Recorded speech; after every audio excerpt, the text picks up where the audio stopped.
Good evening student. तो देखिए आप सबसे पहले 10th क्लास का आपका जो सिलेबस है वो क्या है और उसमें किस प्रकार से क्वेश्चन आएंगे और कौन सा चैप्टर जो है वो कितने नंबर का है, ये अपने को सबसे पहले पता होना चाहिए। तो सबसे पहले आप देखोगे आपका एग्ज़ाम पैटर्न है। एग्ज़ाम पैटर्न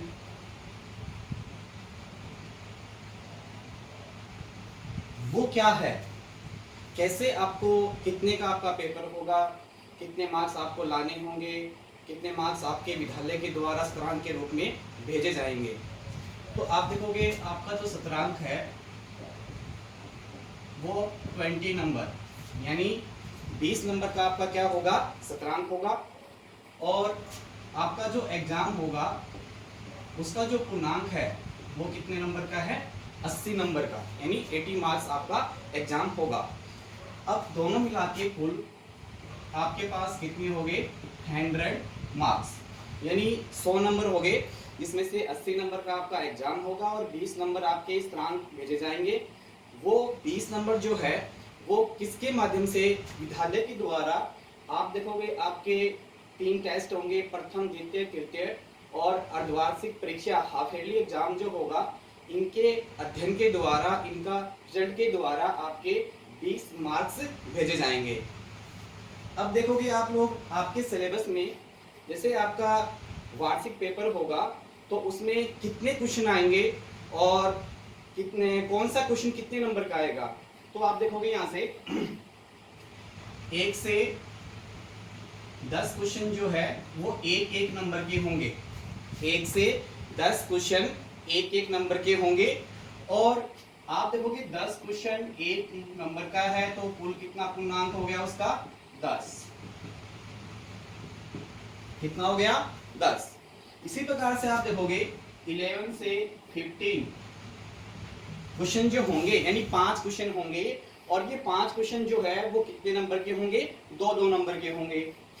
2 नंबर के 5 क्वेश्चन 2 नंबर कितना हो गया, मार्क्स 10 नंबर हो गया।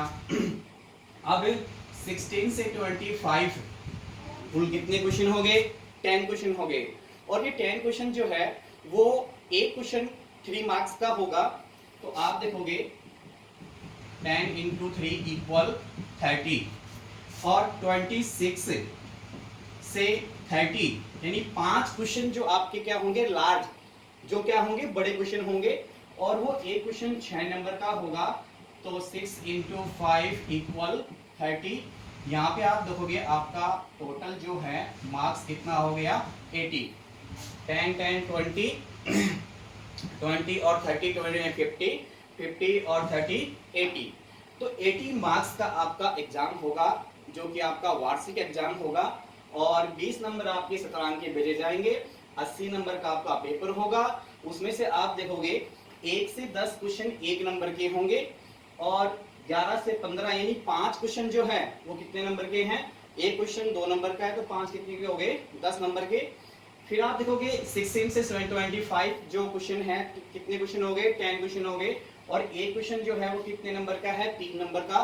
तो 10 क्वेश्चन कितने नंबर के हो गए, 30 नंबर के हो गए। अब यहाँ से आप देखोगे 26 से 30 5 क्वेश्चन के हैं, लार्ज क्वेश्चन है, बड़े क्वेश्चन है। और वो एक क्वेश्चन कितने नंबर का है, 6 नंबर का है। तो आप देखोगे 5 क्वेश्चन 6 नंबर कितने हो गए, 30, कुल कितना हो गया, 80। दोबारा से देख लिए, आपके विद्यालय के द्वारा सत्रांक भेजे जाएंगे 20। उसमें से आप देखोगे पूर्णांक कितना, आपका जो एग्जाम होगा उसमें पूर्णांक कितना होगा आपका, 80 होगा। और कुल मिला के कितने नंबर हो गए, 100। तो आप देखोगे आपके 10 क्वेश्चन तो एक एक नंबर के होंगे, 5 क्वेश्चन 2 नंबर के होंगे और 10 क्वेश्चन 3 नंबर के होंगे, 6 क्वेश्चन 5 नंबर के होंगे। कुल आपका 80 नंबर का एग्जाम होगा। तो ये तो आपका क्या है, एग्जाम पैटर्न हो गया कि एग्जाम में कितने क्वेश्चन होंगे। कुल मिला के कुल क्वेश्चन कितने होंगे, 30 क्वेश्चन होंगे। 10 क्वेश्चन 1 नंबर का, 5 क्वेश्चन 2 नंबर के, 10 क्वेश्चन 3 नंबर के और 5 क्वेश्चन 6 नंबर के होंगे। अब उसके बाद में आप देखोगे कि आपका सिलेबस जो है, उस सिलेबस के अंदर कितने चैप्टर हैं। हाँ, अगर आप नोट करना चाहो तो नोट कर सकते हो। आपका सत्रांक था 20 नंबर और पूर्णांक था आपका 80 नंबर। आपको 1 मिनट का टाइम दिया जाता है, आप इसको नोट कर सकते हो।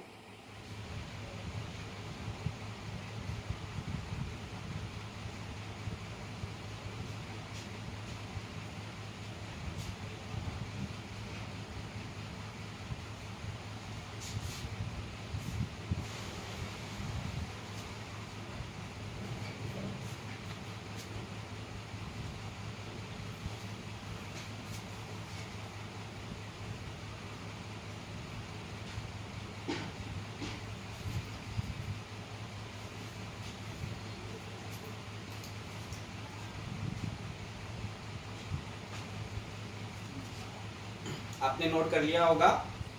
आपका शतरंज 20 नंबर का है, पूर्णांक 80 नंबर का है, कुल 100 नंबर है। 10 क्वेश्चन 1 नंबर के होंगे, 10 नंबर हो गया। 5 क्वेश्चन 2 नंबर के हैं, 10 नंबर हो गया कुल। और 10 क्वेश्चन 3 नंबर के हैं, 30 नंबर हो गया। और 6 क्वेश्चन 5 नंबर के हैं, तो कुल कितना हो गया? 5 क्वेश्चन 6 नंबर का है, तो कुल कितना हो गया? 30 नंबर। कुल मिला के कितना हो गया? 80। शायद मैं ऐसा करता हूँ कि आपने नोट कर लिया होगा। अब आगे देखते हैं, अपना जो सिलेबस है उस सिलेबस के अंदर कितने चैप्टर हैं और उस चैप्टर का नाम क्या है और कौन सा चैप्टर कितने नंबर का है, उसमें किस प्रकार से क्वेश्चन आएंगे, ये सभी को ज्ञात होना चाहिए। देखो सीधी सी बात है, जो भी चीज़ आप पढ़ रहे हो उसका पहले आपको उसका बेसिक याद होना चाहिए कि हमारी बुक के अंदर, हमारी मैथमेटिक्स की बुक के अंदर कितने चैप्टर हैं और कौन सा चैप्टर कितने नंबर का है और इस चैप्टर में किस प्रकार के सवाल आते हैं। तो देखिए,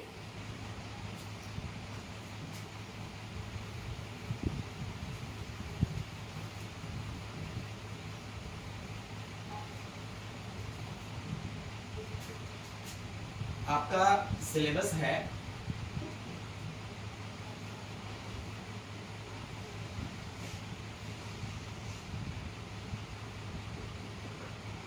आपके सिलेबस के अंदर कुल 19 चैप्टर हैं। 19 बोले तो 19 चैप्टर है आपके पास। और 19 चैप्टर के अंदर आप देखोगे, आपका जो पहला चैप्टर है वो आपका है वैदिक गणित।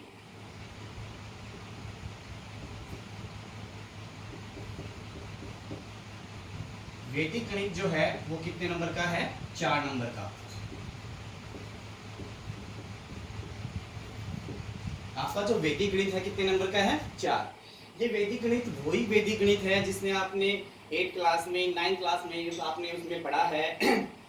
उसमें आपने शून्यार्थ संख्या विधि के द्वारा योग पढ़ा है, आपने अनेक विधियों के द्वारा गुणा पढ़ा है, भाग पढ़ा है, सूत्र एकादि के द्वारा के ज्ञात कीजिए, निकलन विधि के द्वारा गुणा ज्ञात कीजिए, दवजांग विधि के द्वारा भाग कीजिए, सूत्र प्रावर्ती विधि के द्वारा भाग कीजिए। ठीक है, तो वही चीजें आपको उसी संबंधित क्या है, वही आपके पास जो आप 9th क्लास में पढ़ के आए हैं उससे संबंधित क्वेश्चन क्या होंगे, इसमें वैदिक गणित में होंगे। और ये क्वेश्चन जो चैप्टर है आपका कितने नंबर का है? 4 नंबर का है। सेकंड चैप्टर है आपका वास्तविक संख्याएं।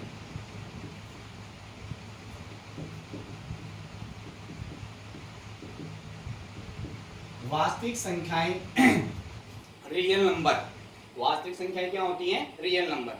तो आपने 9th क्लास में पढ़ा होगा संख्या पद्धति, वही आपका वास्तविक संख्याओं से रिलेटेड क्वेश्चन होता है। तो देखो, वास्तविक संख्याएं क्या होती हैं? आपने पढ़ा है परिमेय संख्याएं, अपरिमेय संख्याएं। परिमेय संख्याएं क्या होती है? आपने छोटी क्लास में पढ़ा होगा। परिमेय संख्याएं क्या होती हैं? वे संख्याएं जिन्हें हम p/q के रूप में या अंश बटा हर के रूप में लिख सकते हैं, उन्हें परिमेय संख्याएं कहते हैं। जैसे फॉर एग्जांपल के तौर पे आप देख सकते हो 1/2 है, 0 भी एक अपने आप में क्या होती है? परिमेय संख्या होती है। 1/2 है, 3/4 है, ये सभी अपने आप में क्या है? परिमेय संख्याएं। और अपरिमेय संख्याएं, तो वे संख्याएं जिन्हें हम p/q के रूप में या अंश बटा हर के रूप में नहीं लिख सकते, वो सभी क्या होती हैं? अपरिमेय संख्याएं। तो अपरिमेय संख्याएं जैसे एग्जांपल के तौर पे आप देखोगे √2, √3, √5, यानी अभाज्य संख्याओं का वर्गमूल क्या कहलाता है? अपरिमेय संख्याएं कहलाता है। जैसे पाई भी अपने आप में क्या एक अपरिमेय संख्या है।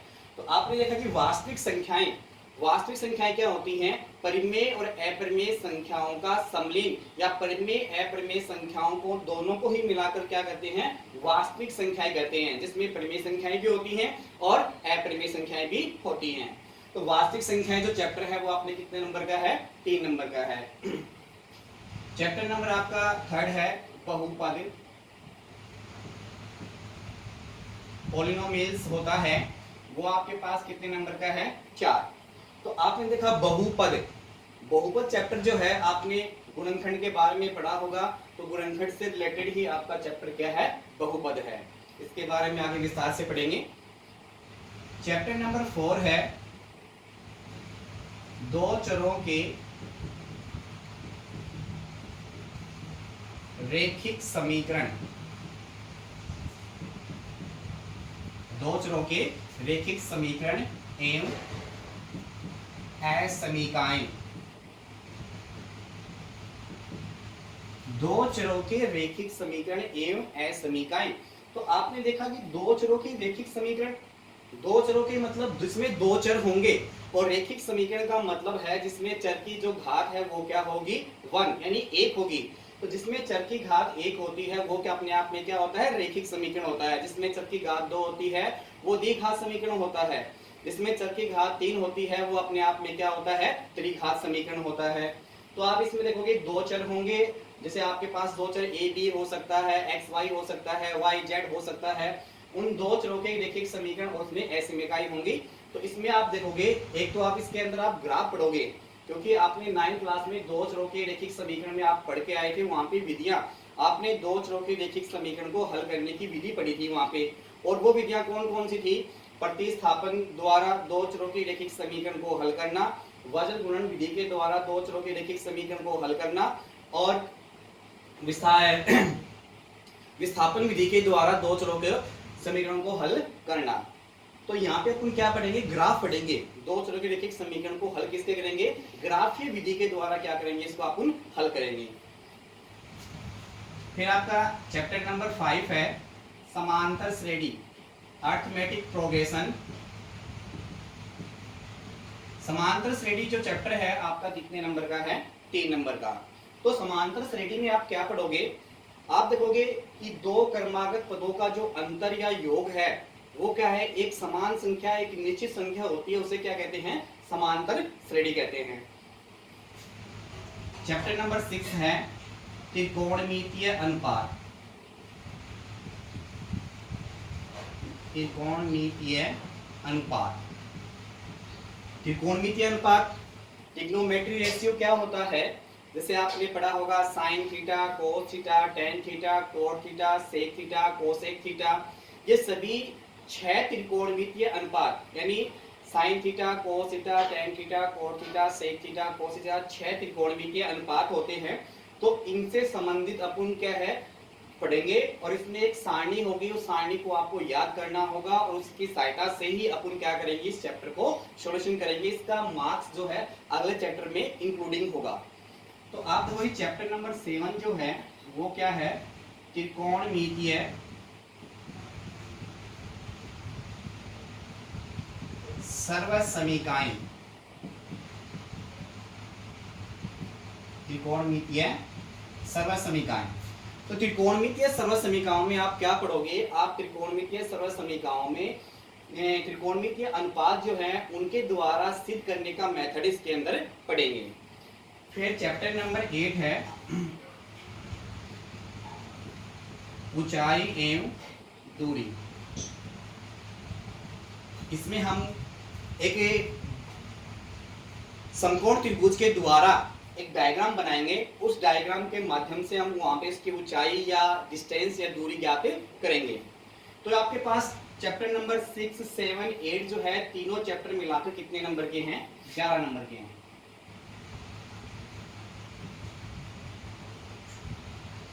ये टोटल कितना मार्क्स हो गया आपका पास, 11 नंबर। यानी चैप्टर नंबर 6, 7 और 8 जो है वो कितने नंबर का है, 11 नंबर का। इसमें चैप्टर नंबर 7 जो है त्रिकोणमितीय सर्वसमीकाएं जो होती है, इसमें एक 6 नंबर का क्वेश्चन आता है सिद्ध करने के लिए, और वो भी क्या मिलता है अपने को, अथवा में मिलता है। यानी अपने को 2 क्वेश्चन मिलेंगे, 2 में से कोई भी अपने को एक क्वेश्चन करना होगा, वो कितने नंबर का होगा, 6 नंबर का। इसमें ऊंचाई एवं दूरी में केवल एक ही क्वेश्चन आता है, और वो कितने नंबर का आता है, 3 नंबर का आता है। अब देखोगे 6 और 3 9, तो कितने बच गए, 2 नंबर। 2 नंबर किसमें आएगा, त्रिकोणमितीय अनुपात के अंदर आता है। फिर चैप्टर नंबर 9 है आपका निर्देशांक ज्यामिति।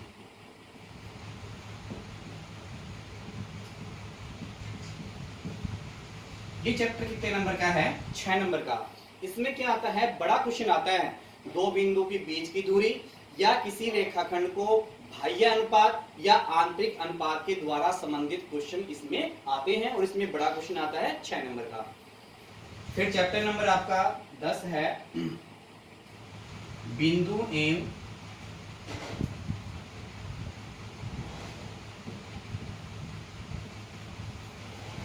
संगामी रेखाएं।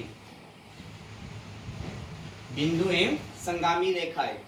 चैप्टर नंबर 11 है समरूपता।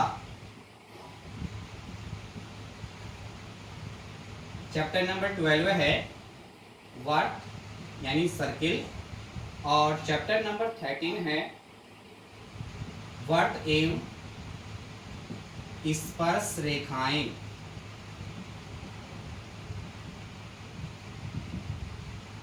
वर्त एवं स्पर्श रेखाएं। चैप्टर नंबर 14 है वो है रचनाएं। तो ये कितने चैप्टर हो गए? 5 चैप्टर हो गए, रेखा गणित से संबंधित है। इसमें इन 5 चैप्टर के कुल मार्क्स कितने होंगे आपके पास? 20 मार्क्स होंगे। यानी ये पांचों जो चैप्टर है आपके पास 10 से 14 जो है वो कितने नंबर का होगा? 20 नंबर का। इसमें क्या होती हैं? एक तो क्या आती हैं? प्रमेय वगैरह आती हैं। एक क्वेश्चन प्रमेय का बड़ा क्वेश्चन होता है इसके अंदर। तो आपके पास 5 चैप्टर हो गए, 10, 11, 12, 13 और 14 है। ये 5 चैप्टर जो है वो कितने नंबर के हैं? 20 नंबर के हैं। अब आप देखोगे स्पेस, यहाँ पे आप देखोगे चैप्टर नंबर 15 जो है वो आपका क्या है? वर्ग की परिधि एवं क्षेत्रफल। वर्ग की परिधि एवं क्षेत्रफल कितने नंबर का है? 4। यहाँ पे आप वर्ग की परिधि और वर्ग के क्षेत्रफल से संबंधित क्वेश्चन पढ़ेंगे। वर्ग की परिधि 2πr है और वर्ग का क्षेत्रफल क्या होता है? πr²। चैप्टर नंबर आपके पास 16 है, वो क्या होता है? पृष्ठीय क्षेत्रफल एवं आयतन। कितने नंबर का है चैप्टर है? 6 नंबर का। सरफेस एरिया एंड वॉल्यूम जो है वो 6 नंबर का क्वेश्चन है। और पृष्ठीय क्षेत्रफल एवं आयतन में क्या आता है आपके पास? क्यूब, क्यूबॉइड, सिलेंडर, ठीक है, और कौन, यानी घन, घनाभ, बेलन और शंकु के पृष्ठीय क्षेत्रफल एवं उसके आयतन से संबंधित क्वेश्चन होते हैं। तो क्या आता है इसमें? घन, घनाभ, बेलन, शंकु, ठीक है, और आपका क्या हो गया? कोण हो गया। तो आप देखोगे इसमें इससे संबंधित क्वेश्चन आते हैं और वो चैप्टर आपके पास कितने नंबर का है? 6 नंबर का है। फिर आप देखोगे चैप्टर नंबर 17 है केंद्रीय प्रवृत्ति के माप। इसको आप सांख्यिकी भी बोल सकते हो। केंद्रीय प्रवृत्ति के माप कितने नंबर का है? 6 नंबर। 6 नंबर का चैप्टर है आपके पास केंद्रीय प्रवृत्ति के माप। तो केंद्रीय प्रवृत्ति को आप सांख्यिकी भी बोलते हो। और केंद्रीय प्रवृत्ति माप के अंदर क्या आता है? इसमें एक क्वेश्चन आता है 6 नंबर का, या 2 क्वेश्चन 3-3 नंबर के आते हैं, और एक क्वेश्चन इसी के अंदर क्या होता है? अथवा में होता है। तो इसके अंदर होता क्या है? समांतर माध्य, बहुलक और माध्यिका। ये 3 चीजें इसके अंदर होती हैं, समांतर माध्य, बहुलक और माध्यिका। 6 नंबर का क्वेश्चन है और इसमें अपने को अथवा में क्वेश्चन मिलता है। चैप्टर नंबर 18 है प्रोबेबिलिटी, प्रायिकता। क्या है? प्रायिकता। प्रायिकता कितने नंबर की है? 4। तो प्रोबेबिलिटी क्या होती है? किसी घटना के घटित होने की संभावनाओं को एक संख्यात्मक मान के रूप में व्यक्त करना क्या कहलाता है? प्रोबेबिलिटी या प्रायिकता कहलाता है। और किसी भी घटना की जो प्रायिकता है वो या तो 0 होती है या 1 होती है या 0 और 1 के बीच में होती है। फिर लास्ट चैप्टर है आपका 19 सड़क सुरक्षा। कितने नंबर का है? 4 नंबर का। तो ये क्या है, सड़क सुरक्षा चैप्टर जो है इसमें सड़क सुरक्षा से संबंधित क्वेश्चन पूछे जाते हैं, जिससे अपने पास क्या है मार्क्स के साथ साथ में अपने को क्या है सड़क सुरक्षा संबंधी जानकारी भी होनी चाहिए, जिससे अपन अपना और खुद का और दूसरों का जो जीवन है वो बचा सके और सड़क सुरक्षा के नियमों का पालन कर पाए। तो आपने देखा कि आपके पास आपके सिलेबस के अंदर कितने चैप्टर हो गए, 19 चैप्टर हो गए और कौन सा चैप्टर कितने नंबर का है सभी के आगे उसके मार्क्स लिखे हुए हैं। मैं एक बार पुनः रिपीट कर देता हूं। आप देखोगे आपका पहला चैप्टर है वैदिक गणित, कितने नंबर का है, 4 नंबर का। आपका सेकंड चैप्टर है वास्तविक संख्याएं, कितने नंबर का है, 3 नंबर का। आपका चैप्टर नंबर 3 है बहुपद, कितने नंबर का है, 4 नंबर का। चैप्टर नंबर 4 जो है आपका वो है दो चरों के रैखिक समीकरण व असमीकाएं, कितने नंबर का है, 5 नंबर का। दो चरों के रैखिक समीकरण व समीकाएं कितने नंबर का है, 5 नंबर का। फिर समांतर श्रेणी कितने नंबर का है, 3 नंबर का। चैप्टर नंबर 6 त्रिकोणमितीय अनुपात। चैप्टर नंबर 7 त्रिकोणमितीय सरल समीकाएं। चैप्टर नंबर 8 ऊंचाई एवं दूरी। तीनों जो चैप्टर है वो ट्रिग्नोमेट्री रेशियो से संबंधित होते हैं और तीनों चैप्टर कुल मिला के कितने नंबर के हैं, 11 नंबर के हैं।